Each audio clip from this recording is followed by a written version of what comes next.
সকালটা শুরু হলো ভীষণ তাড়াহুড়োর মধ্যে দিয়ে। আজ আমরা সবাই মিলে একটা জায়গায় ঘুরতে যাচ্ছি, খুব বেশি দূরে না, বাড়ির একদম কাছাকাছি।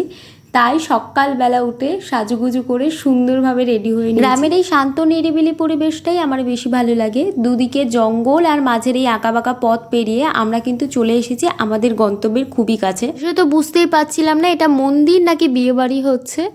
আসলে এর আগের দিনই কিছু একটা অনুষ্ঠান ছিল, তাই সামনের গেটটা খুব সুন্দরভাবে সাজানো হয়েছে, আশপাশটাও খুব সুন্দর করে ফুল দিয়ে সাজিয়ে রাখা হয়েছিল। আজ আমরা চলে এসেছি নান্না পঞ্চানন্দ মন্দিরে। যে শুনেছি মন্দিরটা ভীষণ জাগ্রত, গত 3 দিন ধরেই এখানে নাম গান পুজো হচ্ছে। আজ তো মেলাও বসবে শুনলাম, তাই পুরো মন্দিরটাই খুব সুন্দরভাবে ফুল দিয়ে সাজানো হয়েছিল। আমরা প্রথমে ঢুকেই চলে এলাম পুজো দিতে। এখনই কিন্তু এখানে এই অশ্বত্থ গাছটাকেই পুজো করা হয়। এখানে পুজো দিয়ে আমরা চলে এলাম সোজা অঞ্জলি দিতে। নাম গোত্র ধরে সবার সুন্দরভাবে অঞ্জলি দেওয়া হচ্ছিল।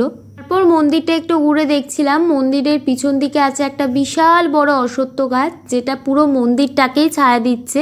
তার পাশেই আছে লাগোয়া একটা পুকুর। এখানেই মন্দিরের সমস্ত কাজকর্ম সারা হয়। আর পাশেই ছিল এই ছোট্ট দোকানটা, এখানে খুব সুন্দর সুন্দর ক্রকারি আইটেম পাওয়া যাচ্ছিল।